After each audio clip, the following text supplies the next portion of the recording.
വാർത്തകളിലേക്ക് വിശദമായി. പുതുപ്പള്ളി ഉപതെരഞ്ഞെടുപ്പിൽ UDF സ്ഥാനാർത്ഥിയായി ചാണ്ടി ഉമ്മന് സാധ്യതയേറുന്നു. കോൺഗ്രസ് നേതാക്കൾക്കിടയിൽ ഇക്കാര്യത്തിൽ ഏകദേശ ധാരണയായി. KPCC സംഘടിപ്പിക്കുന്ന ഉമ്മൻചാണ്ടി അനുസ്മരണത്തിന് ശേഷം ഇക്കാര്യത്തിൽ വിശദമായ ചർച്ച നടക്കും. സ്ഥാനാർത്ഥി ഉമ്മൻചാണ്ടിയുടെ കുടുംബത്തിൽ നിന്നുള്ളവരായിരിക്കുമെന്നും കുടുംബവുമായി ആലോചിച്ച ശേഷമായിരിക്കും തീരുമാനമെന്നും KPCC പ്രസിഡന്റ് K. സുധാകരൻ പ്രതികരിച്ചു. ഉമ്മൻചാണ്ടിയോട് ബഹുമാനവും ആദരവും ഉണ്ടെങ്കിൽ മറ്റ് പാർട്ടികൾ സ്ഥാനാർത്ഥികളെ നിർത്തരുതെന്നും K. സുധാകരൻ ആവശ്യപ്പെട്ടു. റിപ്പോർട്ടിലേക്ക്.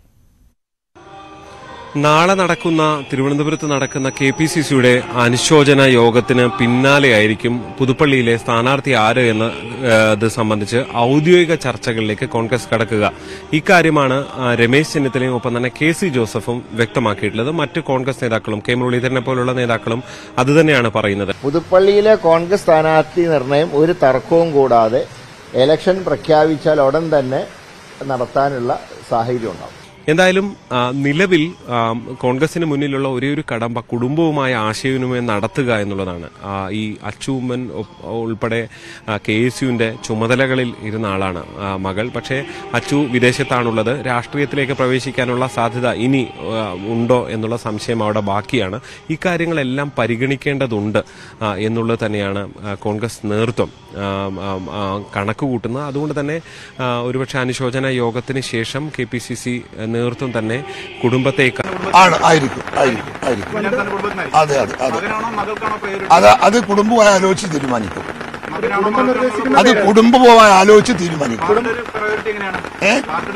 അല്ല, പാർട്ടി അല്ലാതെ കുടുംബം തീരുമാനിക്കേണ്ടത്. അതെ, കുടുംബം നിർദ്ദേശിക്കുന്ന പേര് ഞങ്ങൾ സ്വീകരിക്കും. ചാണ്ടി ഉമ്മനെ സംബന്ധിച്ച് ദേശീയ നേതൃത്വവുമായി രാഹുൽ ഗാന്ധിയുമായുള്ള അടുപ്പം, ഒപ്പം തന്നെ ഈ ഭാരത് ജോഡോ യാത്രയിലടക്കം നിരവധി കിലോമീറ്ററുകൾ ഇങ്ങനെ സഞ്ചരിച്ച ആളാണ്. ഉമ്മൻചാണ്ടിക്ക് സമാനമായി പുതുപ്പള്ളിയിൽ അത്രത്തോളം സഞ്ചരിക്കാനും പുതുപ്പള്ളിയുടെ ഒരു മണ്ഡലത്തിന്റെ സ്വഭാവം അതാണ്. ജനങ്ങൾക്കൊപ്പം ഇങ്ങനെ നടക്കണം, വീടുകളിലേക്ക് എത്തണം. അതിന് കഴിയുന്ന ഒരു നേതാവ് ഉമ്മൻചാണ്ടിക്ക് പകരക്കാരൻ എന്ന നിലയിൽ ചാണ്ടി ഉമ്മൻ തന്നെ എന്നാണ് കോൺഗ്രസ് നേതൃത്വം മനസ്സിലാക്കുന്നതും വിലയിരുത്തുന്നതും. ഉമ്മൻചാണ്ടിയുടെ തുടർച്ച കേരളത്തിൽ തന്നെ ഉണ്ടാവണം. കാരണം ഇതുപോലെ നന്മ നിറഞ്ഞ ഒരു മനുഷ്യൻ, ആ തുടർച്ചയാണ് കേരളത്തിന് വേണ്ടത്.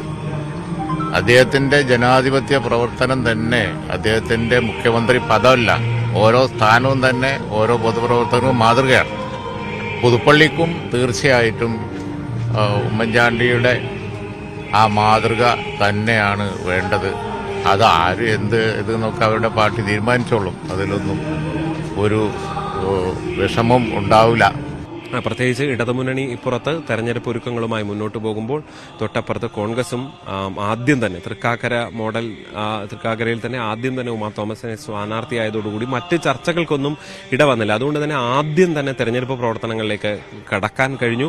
അത് വലിയ ഭൂരിപക്ഷത്തിൽ വിജയിക്കുന്നതിനും കാരണമായി. സമാനമായി തന്നെ പുതുപ്പള്ളി കഴിഞ്ഞ തെരഞ്ഞെടുപ്പിൽ ഉമ്മൻചാണ്ടിക്ക് ഭൂരിപക്ഷം കുറഞ്ഞ സ്ഥലമാണ്. പഞ്ചായത്തുകൾ പലതും UDFന്റെ കയ്യിൽ നഷ്ടപ്പെട്ട സ്ഥലമാണ്.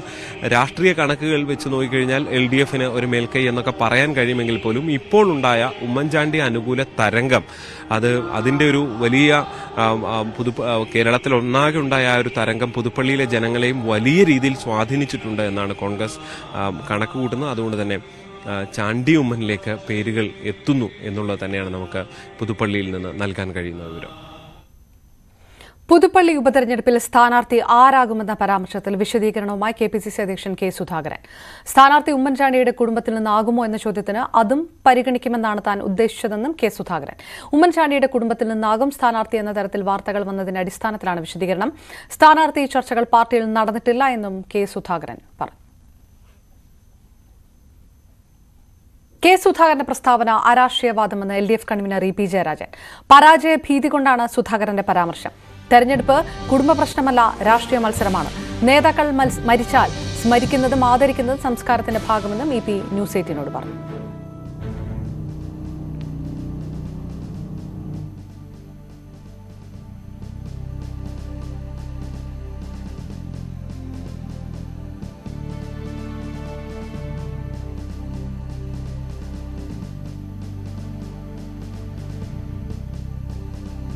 രാഷ്ട്രീയത്തെക്കുറിച്ച് വ്യക്തതയില്ലാത്ത, എന്താണ് രാഷ്ട്രീയമെന്ന് മനസ്സിലാക്കാൻ കഴിയാത്തവരുടെ ഒരു അഭിപ്രായമാണത്.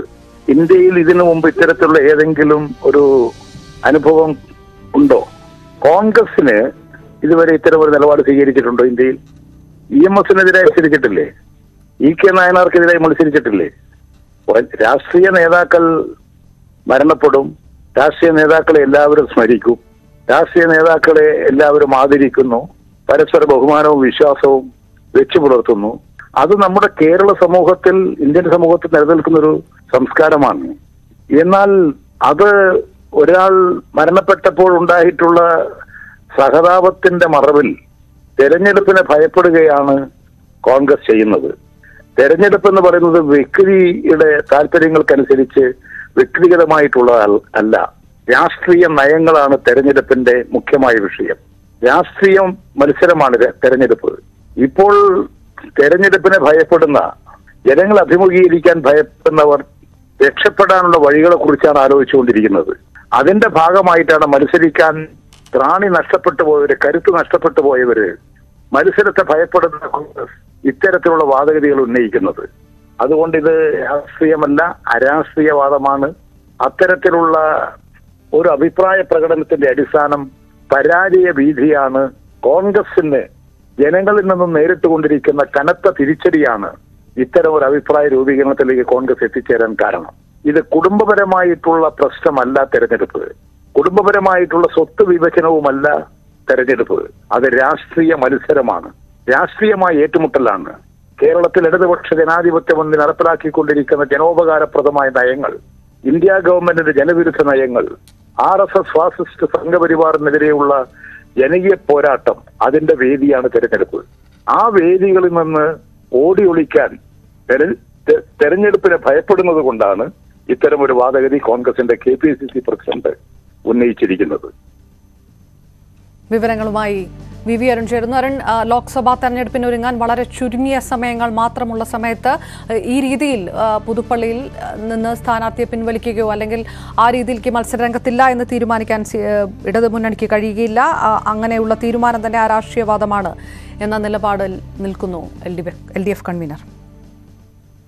അപർണ, ഉമ്മൻചാണ്ടിയോട് ബഹുമാനവും ആദരവും ഉണ്ടെങ്കിൽ മറ്റു പാർട്ടികൾ സ്ഥാനാർത്ഥികൾ നിർത്തരുത് എന്ന സുധാകരന്റെ പ്രസ്താവനയാണ് വിവാദമായത്. അതിനാണ് ഇപ്പോൾ രാഷ്ട്രീയമായ ഒരു മറുപടിയുമായി ഇടതുമുന്നണി കൺവീനർ രംഗത്തെത്തിയത്. ഇത്രയും നാൾ ഇന്നുവരെ ഉമ്മൻചാണ്ടിയുടെ വിയോഗമുണ്ടാക്കിയ ആഘാതം, അതിന്റെ വിഷമമാണ് എല്ലാ മുന്നണിയും ഒരുപോലെ പങ്കുവച്ചത്. നാളെ ഉമ്മൻചാണ്ടിയുടെ അനുസ്മരണ പരിപാടി KP സംഘടിപ്പിക്കുന്ന പരിപാടി ഉദ്ഘാടനം ചെയ്ത മുഖ്യമന്ത്രിയാണ്. അതും ഒരു രാഷ്ട്രീയ മാതൃകയായി അതിൽ ചൂണ്ടിക്കാട്ടപ്പെടുന്നു. പക്ഷേ ഇപ്പോൾ സുധാകരൻ പ്രസ്താവന നടത്തിയോടുകൂടി പൂർണ്ണമായും രാഷ്ട്രീയമായി മാറുകയാണ് കാര്യങ്ങൾ. സുധാകരൻ പ്രസ്താവന രാഷ്ട്രീയവാദമാണ് നിലപാടുമായി ഇടതുമുന്നണി കൺവീനർ EP ജയരാജൻ രംഗത്തെത്തുകയാണ്. ഒരു രാഷ്ട്രീയ മറുപടിയുമായി തന്നെ വ്യക്തമായി തന്നെ പറയുന്നു, കോൺഗ്രസിന് പരാജയ ഭീതിയാണ്, സഹതാപത്തിന്റെ മറവിൽ കോൺഗ്രസ് തെരഞ്ഞെടുപ്പിനെ ഭയപ്പെടുന്നുവെന്ന ആരോപണമായി വരുമ്പോൾ സ്വാഭാവികമായും ഒരു ഇനിയുള്ള ദിവസങ്ങളിൽ രാഷ്ട്രീയ പോര് ശക്തമാകുമെന്നൊരു സൂചനയാണ്. ഉമ്മൻചാണ്ടിയുടെ മരണം കഴിഞ്ഞു, അതിന്റെ അനുശോചന യോഗങ്ങൾ തുടരുന്നു, നാളെ KPCC യോഗമുണ്ട്. പക്ഷേ അതിനപ്പുറത്തേക്ക് പുതുപ്പള്ളി ഒരു രാഷ്ട്രീയ വിഷയമായി മാറുകയാണ്. അതിന് വ്യക്തമായ തെളിവാണ് EP ജയരാജന്റെ മറുപടി. അത് തുടങ്ങി വെച്ചതാകട്ടെ KPCC അധ്യക്ഷൻ സുധാകരനുമാണ്. VV അരുൺ വിവരങ്ങൾ നൽകിയത്.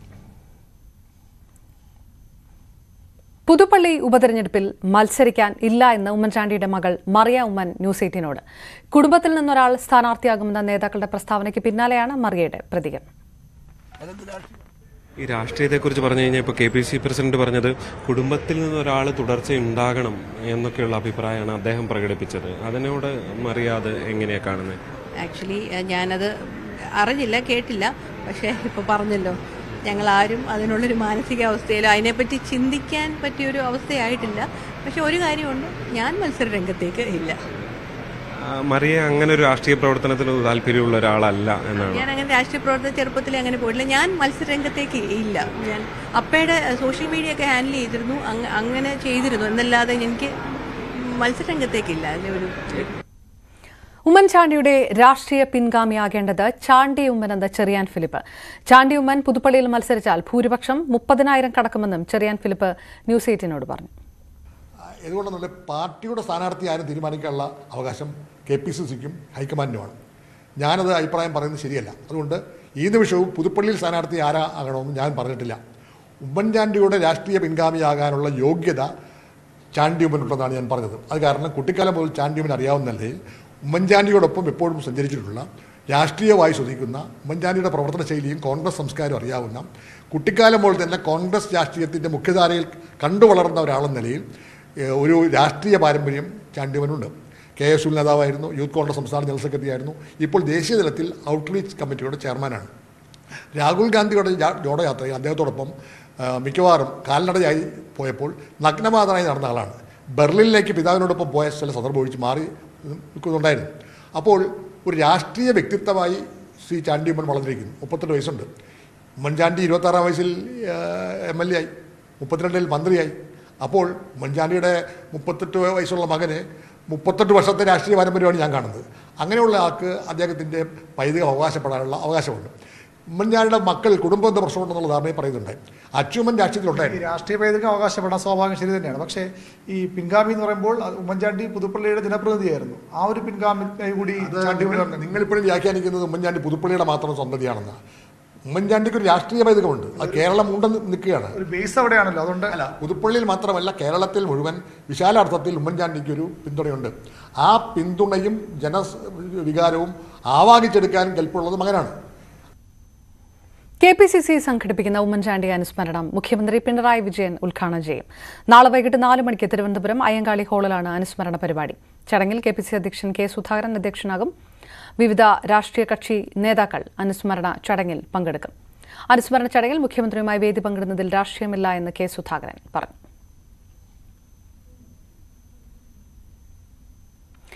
MC റോഡ് ഉമ്മൻചാണ്ടി റോഡെന്ന് പുനർനാമകരണം ചെയ്യണമെന്ന് കോൺഗ്രസ് നേതാവ് VM സുധീരൻ.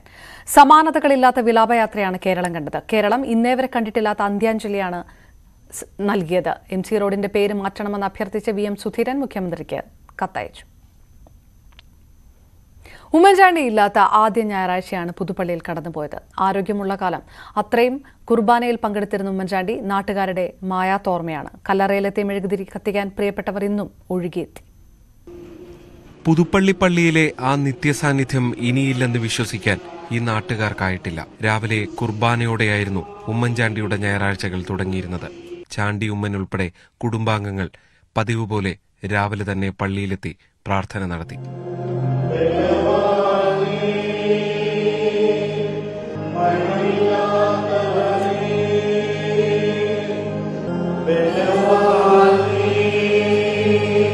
പള്ളിമുറ്റത്തെ കല്ലറയിൽ പ്രത്യേക പ്രാർത്ഥനകളുമായി നാട്ടുകാരും ഇന്ന് ഉമ്മൻചാണ്ടിക്കൊപ്പം കൂടി.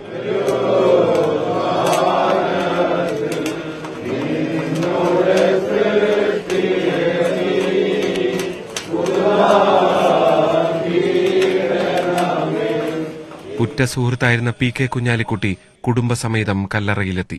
NK പ്രേമചന്ദ്രൻ MP, ലീഗ് നേതാവ് അബ്ദുൽ വഹാബ് തുടങ്ങിയവരും കുഞ്ഞുഞ്ഞു പോയ ശേഷമുള്ള ആദ്യ ഞായറാഴ്ച പുതുപ്പള്ളിയിൽ വന്നു. ഉമ്മൻചാണ്ടി ഞങ്ങളുടെ ഒക്കെ ജീവിതത്തിന്റെ ഭാഗം തന്നെയാണ്. ഓരോ മലയാളിയുടെയും ഓരോ പൊതുപ്രവർത്തകന്റെയും ജീവിതത്തിന്റെ ഭാഗമാണല്ലോ. എളുപ്പം പറിച്ചു മാറ്റാൻ കഴിയാത്ത ഒന്നാണ് ആ ബന്ധം. കേവല രാഷ്ട്രീയ ബന്ധമല്ല അത്. ഞങ്ങൾക്ക് ആർക്കും കേവല രാഷ്ട്രീയ ബന്ധമല്ല. അതിനപ്പുറം ഒരു ജീവിതമാണ്. പള്ളിയിൽ നിന്ന് നേരെ കരോട്ട് വള്ളക്കാലിൽ വീട്ടിലേക്കായിരുന്നു ഉമ്മൻചാണ്ടിയുടെ യാത്ര. ഇന്ന് ഈ വീട്ടുമുറ്റം തിരക്കില്ലാത്ത ഞായറാഴ്ചയാണ്. ഉമ്മൻചാണ്ടിക്കൊപ്പം ജനങ്ങളും ഈ മുറ്റത്ത് നിന്ന് ഒഴിഞ്ഞുപോയി.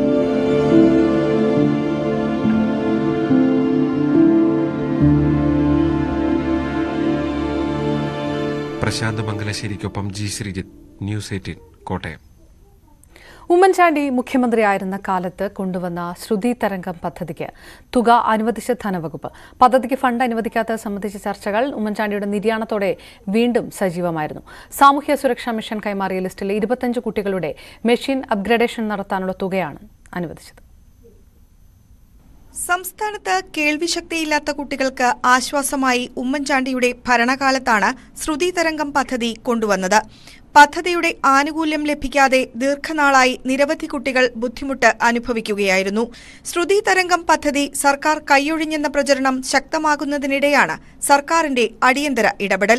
59,47,500 രൂപയാണ് ധനവകുപ്പ് സാമൂഹ്യ സുരക്ഷാ മിഷന് അനുവദിച്ചിരിക്കുന്നത്.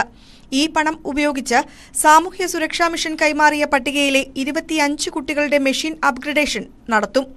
അതേസമയം സർക്കാർ തുക പ്രഖ്യാപിച്ചത് കുറച്ചു കുട്ടികൾക്ക് മാത്രമെന്നാണ് കോൺഗ്രസിന്റെ വിമർശനം. 360ഓളം കുട്ടികളുണ്ട്. 360ഓളം കുട്ടികളുണ്ട്. 25 ആളുകൾക്കാണ് ഇതിപ്പോ കിട്ടാൻ പോകുന്നത്. ബാക്കിയുള്ള കുട്ടികൾ പിന്നെയും കിട്ടാതിരിക്കാൻ പോവുകയാണ്. കിട്ടാനുള്ള സാധ്യതകളുമില്ല. അത് മാത്രമല്ല, ഡിപ്പാർട്ട്മെന്റ് തമ്മിലുള്ള തർക്കം അത് തീർന്നോന്ന് എനിക്കറിയില്ല. ഹെൽത്ത് ഡിപ്പാർട്ട്മെന്റും അതുപോലെ തന്നെ സാമൂഹ്യക്ഷേമ വകുപ്പും തമ്മിൽ തർക്കം ഉണ്ടായിരുന്നു. ആ തർക്കത്തിന്റെ പുറത്ത് കുറച്ചു കാലമായി നിന്നുപോയതാണ് ഈ സംഭവം. ശ്രവണ പരിമിതി നേരിടുന്ന അമിതയെ KPCC സഹായിക്കുമെന്നും കെ സുധാകരൻ അറിയിച്ചു. ഉമ്മൻചാണ്ടിയോടുള്ള ആദരസൂചകമായി ആദ്യഘട്ടത്തിൽ 50 കുട്ടികൾക്ക് ചികിത്സാ സഹായം പാർട്ടി നൽകും. മുൻപ് സാമൂഹ്യ സുരക്ഷാ മിഷനാണ് ശ്രുതി തരംഗം പദ്ധതിയുടെ ചുമതലയുണ്ടായിരുന്നത്. ഈ പദ്ധതി ആരോഗ്യവകുപ്പിലേക്ക് മാറ്റുന്നതിന് നടപടിക്രമങ്ങൾ പൂർത്തിയായി വരികയാണ്. ന്യൂസ് 18 തിരുവനന്തപുരം, കൊച്ചി. കൂടുതൽ വാർത്തകൾക്ക് മുൻപ് ഇടവേള. മുട്ടിലിലെ മുട്ടിലിടി.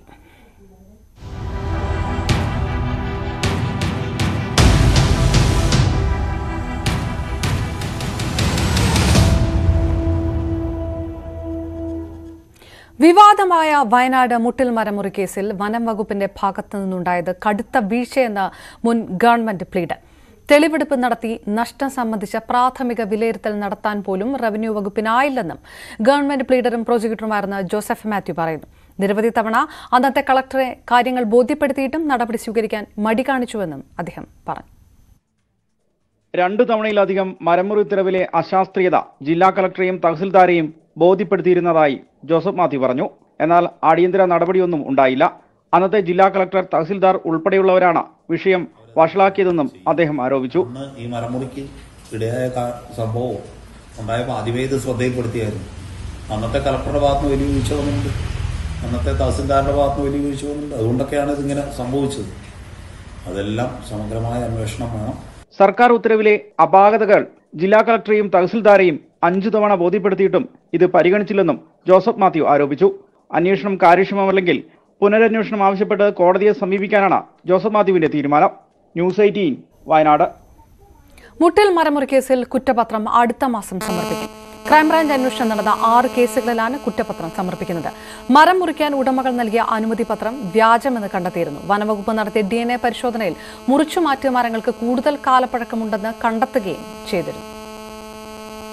വിലപിടിപ്പുള്ള മരങ്ങൾ വ്യാജരേഖയുടെ അടിസ്ഥാനത്തിൽ മുറിച്ചുമാറ്റിയ സംഭവത്തിലെ വിവിധ എഫ്ഐആറുകളിലാണ് കുറ്റപത്രം തയ്യാറാകുന്നത്.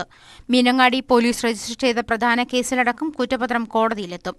അടുത്ത മാസം തന്നെ 6 കുറ്റപത്രങ്ങൾ കോടതിയിൽ സമർപ്പിക്കാനാണ് അന്വേഷണ സംഘങ്ങളുടെ തീരുമാനം.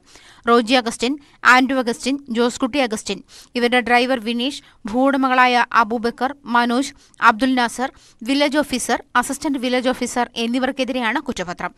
പട്ടയഭൂമിയിലെ സംരക്ഷിത മരങ്ങൾ മുറിക്കാൻ അനുമതി നൽകിക്കൊണ്ട് റവന്യൂ വകുപ്പ് ഇറക്കിയ പ്രധാന ഉത്തരവിന്റെ ചുവടുപിടിച്ചാണ് കേരളത്തിൽ വ്യാപകമായി തേക്ക്, ഈട്ടി മരങ്ങൾ മുറിച്ചുകടത്തിയത്. വിവിധ ജില്ലകളിൽ നിന്നായി സംരക്ഷിത മരങ്ങൾ മുറിച്ചുകടത്തി ആകെ 78 പ്രതികളാണ് കേസിലുള്ളത്. 7 കത്തുകൾ റോജി അഗസ്റ്റിൻ സ്വന്തമായി എഴുതി തയ്യാറാക്കി തട്ടിപ്പ് നടത്തിയെന്നാണ് പോലീസ് കണ്ടെത്തൽ. ആദിവാസികളുടെയും ചെറുകിട കർഷകരുടെയും പേരിലാണ് കത്തുകൾ തയ്യാറാക്കിയത്. ഇതിനു പുറമെ മുറിച്ച മരങ്ങളുടെ പ്രായപരിശോധനയുടെയും DNA പരിശോധനയുടെയും ഫലം പോലീസിന് ലഭിച്ചു. PG ഫോറസ്റ്റ് റിസർച്ച് സെന്ററിലാണ് പരിശോധന നടത്തിയത്. വനംവകുപ്പ് പിടിച്ചെടുത്ത തേക്ക്, ഈട്ടി മരങ്ങൾ മുട്ടിലിലെ വിവിധ പട്ടയഭൂമികളിൽ നിന്നും മുറിച്ചതു തന്നെയാണെന്ന് കേരള ഫോറസ്റ്റ് റിസർച്ച് ഇൻസ്റ്റിറ്റ്യൂട്ടിലെ DNA പരിശോധനയിൽ വ്യക്തമായി. വനംവകുപ്പ് കണ്ടുകെട്ടി കുപ്പാടി ഡിപ്പോയിൽ സൂക്ഷിച്ചിരിക്കുന്ന 100 മരങ്ങളുടെ DNA സാമ്പിളുകളാണ് PG വന ഗവേഷണ കേന്ദ്രത്തിൽ പരിശോധനയ്ക്ക് അയച്ചിരുന്നത്. 1964 ശേഷം നട്ടുവളർത്തിയ മരങ്ങൾ മുറിച്ചുമാറ്റാമെന്നായിരുന്നു സർക്കാർ ഉത്തരവ്. എന്നാൽ പ്രതികൾ മുറിച്ച മരങ്ങളിൽ 500 വർഷത്തിനുമേൽ പ്രായമുള്ളവയുമുണ്ട്. 300 മുതൽ 400 വർഷം വരെ പഴക്കമുള്ള മരങ്ങളും മുറിച്ച 70-ലധികം വൃക്ഷങ്ങൾ 100 വർഷത്തിലധികം പഴക്കമുള്ളവയാണ്. ന്യൂസ് 18 തിരുവനന്തപുരം. മുട്ടിൽ മരമുറി കേസിൽ അന്വേഷണം ശരിയായ ദിശയിലെന്ന് വനമന്ത്രി AK ശശീന്ദ്രൻ. പിടിച്ചെടുത്ത മരത്തിന്റെ ശാസ്ത്രീയ പരിശോധന നടത്തി. മരം മുറിച്ച ഭൂമി പട്ടയഭൂമിയാണോ എന്ന് വ്യക്തമാക്കേണ്ടത് റവന്യൂ വകുപ്പാണ്. കുറ്റപത്രം സമർപ്പിക്കുന്നതിനുള്ള എല്ലാ വിവരങ്ങളും വനംവകുപ്പ് നൽകി. പ്രതികൾക്ക് കടുത്ത ശിക്ഷ സർക്കാർ ഉറപ്പുവരുത്തും. അനന്തര നടപടി ഉടൻ ഉണ്ടാകുമെന്ന് മന്ത്രി പറഞ്ഞു. മരം മുറിച്ച മരം തന്നെയാണോ പിടിച്ചെടുത്ത മരം എന്ന കാര്യത്തിൽ വ്യക്തത വന്നു കഴിഞ്ഞു. അപ്പോൾ ഇനി വനം വകുപ്പ് കുറ്റപത്രം സമർപ്പിക്കുന്നത് എന്ന് പറയുന്നത് ഒരു തെറ്റിദ്ധാരണയാണ്. ഈ കണ്ടെത്തലുകളെല്ലാം സ്പെഷ്യൽ ഇൻവെസ്റ്റിഗേഷൻ ടീമിനെയാണ് ഏൽപ്പിക്കുന്നത്. ആ സ്പെഷ്യൽ ഇൻവെസ്റ്റിഗേഷൻ ടീമാണ് എല്ലാ വശങ്ങളും പരിശോധിച്ചുകൊണ്ടുള്ള കുറ്റപത്രം സമർപ്പിക്കുന്നത്. വനം വകുപ്പ് കുറ്റപത്രം സമർപ്പിച്ചാൽ വനം നിയമപ്രകാരം വളരെ ചെറിയ ശിക്ഷയാണ്. 100 രൂപ പിഴയും 6 മാസം ശിക്ഷയാണ്. ആ ശിക്ഷ കൊടുത്താൽ മതി എന്നാണോ ഇവരെ പോലുള്ള ആളുകൾ കരുതുന്നത്? കടുത്ത ശിക്ഷ കൊടുക്കണമെന്ന് തന്നെയാണ് ഞങ്ങൾ ആഗ്രഹിക്കുന്നത്. അതിനുള്ള വഴികൾ തേടുകയാണ്. അങ്ങനെ വഴികൾ തേടുമ്പോൾ കുറച്ച് സാവകാശം ഉണ്ടായും. ആ സാവകാശം ഉണ്ടായതൊഴിച്ചാൽ ഒരു വീഴ്ചയും ഒരു വകുപ്പിന്റെ ഭാഗത്തുനിന്നും ഈ കാര്യത്തിൽ ഉണ്ടായിട്ടില്ല, ഉണ്ടാവുകയുമില്ല. അധികാര രാഷ്ട്രീയത്തിലേക്കും തെരഞ്ഞെടുപ്പിലേക്കും ഇനിയില്ല എന്ന് ആവർത്തിച്ച് ഇ.പി. ജയരാജൻ. ഇനി മത്സരിക്കാനില്ല. അധികാര രാഷ്ട്രീയം തനിക്ക് മടുത്തു കഴിഞ്ഞിരിക്കുന്നുവെന്നും ആ വ്യക്തി സ്വാതന്ത്ര്യം പാർട്ടി അംഗീകരിക്കുമെന്നാണ് വിശ്വാസമെന്നും ഇ.പി. ജയരാജൻ ന്യൂസ് 18 Q18 പറഞ്ഞു. ഇപ്പോൾ CPM-ന്റെ അധികാര രാഷ്ട്രീയത്തോട് താങ്കൾക്കൊരു മടുപ്പ് തോന്നി തുടങ്ങിയിട്ടുണ്ട് എന്നൊരു വ്യാഖ്യാനമുണ്ട്. അങ്ങനെ ഉണ്ടോ? ഉണ്ടെങ്കിൽ അതാരാണ് മടുപ്പിക്കുന്നത്? വ്യാഖ്യാനമല്ല, അത് വ്യാഖ്യാനമായിട്ടുള്ള ഞാൻ കാണുന്നത്. എനിക്ക് ഈ രാഷ്ട്രീയത്തിൽ ഈ സ്ഥാനമാനങ്ങൾക്ക് വേണ്ടി പ്രത്യേകിച്ച് MP, MLA, മന്ത്രി ഇതിനോടുള്ള താല്പര്യങ്ങളെല്ലാം കുറഞ്ഞുപോയി. ഇപ്പോൾ ഞാൻ അത്തരം കാര്യങ്ങളെക്കുറിച്ച് ചിന്തിക്കുന്നേ ഇല്ല. ഞാൻ ഇനി ഒരു തെരഞ്ഞെടുപ്പിൽ പോലും മത്സരിക്കാൻ ആഗ്രഹിക്കുന്നില്ല. അത് എൻ്റെ ഒരു രാഷ്ട്രീയ നിരീക്ഷണമാണ്.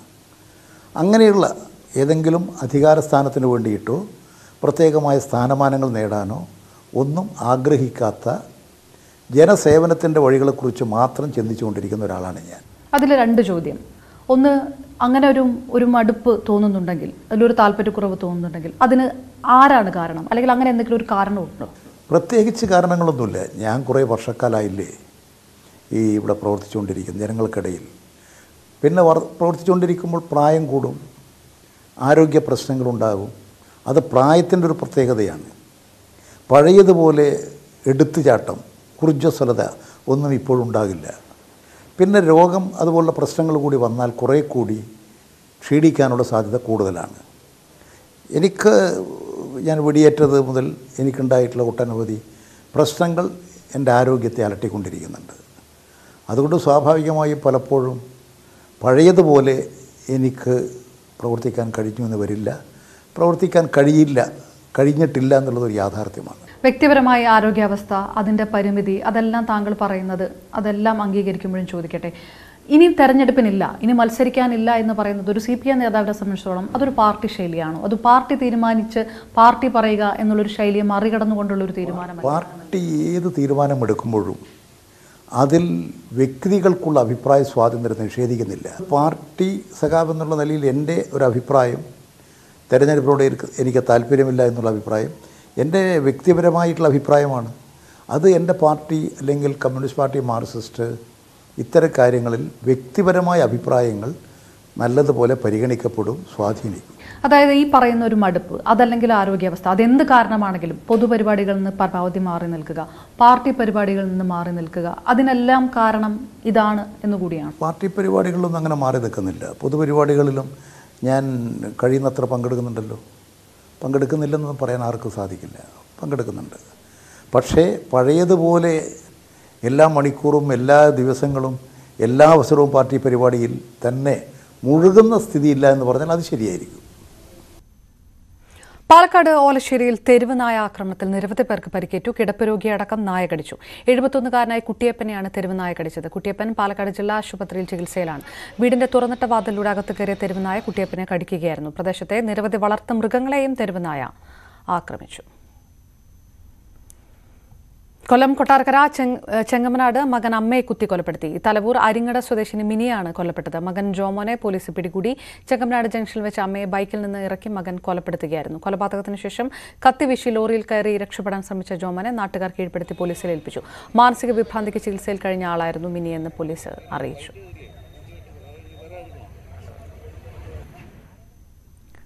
സംസ്ഥാനത്ത് വടക്കൻ ജില്ലകളിൽ മഴ കനക്കും. 4 ജില്ലകളിൽ ഓറഞ്ച് അലർട്ട് പ്രഖ്യാപിച്ചു. കോഴിക്കോട്, വയനാട്, കണ്ണൂർ, കാസർഗോഡ് ജില്ലകളിലാണ് ഓറഞ്ച് അലർട്ട്. ഇടുക്കി, എറണാകുളം, തൃശൂർ, പാലക്കാട്, മലപ്പുറം ജില്ലകളിൽ യെല്ലോ അലർട്ട് നൽകിയിട്ടുണ്ട്. മറ്റ് ജില്ലകളിൽ സാധാരണ മഴ ലഭിക്കും. കേരള, കർണാടക, ലക്ഷദ്വീപ് തീരങ്ങളിൽ മണിക്കൂറിൽ 40 മുതൽ 55 കിലോമീറ്റർ വേഗതയിൽ കാറ്റ് വീശാൻ സാധ്യതയുള്ളതിനാൽ മത്സ്യത്തൊഴിലാളികൾ കടലിൽ പോകരുതെന്നാണ് നിർദ്ദേശം.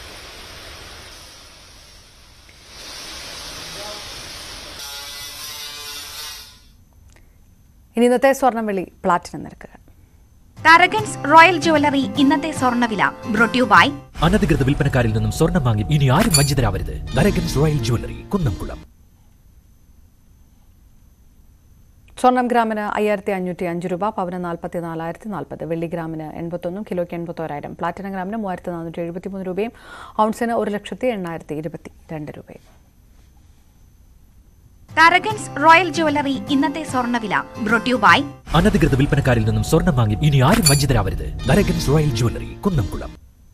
കോവളം ലീല റാവിസ് ഹോട്ടലിന്റെ സുവർണ ജൂബിലിയോടനുബന്ധിച്ച് RP group chairman doctor B Ravi Pillai ഏർപ്പെടുത്തിയ 1 കോടി രൂപയുടെ സ്കോളർഷിപ്പ് വിതരണം ചെയ്തു. തിരുവനന്തപുരം നിശാഗന്ധി ഓഡിറ്റോറിയത്തിൽ നടന്ന ചടങ്ങിൽ മന്ത്രി V ശിവൻകുട്ടി സ്കോളർഷിപ്പുകളുടെ വിതരണ ഉദ്ഘാടനം നിർവഹിച്ചു.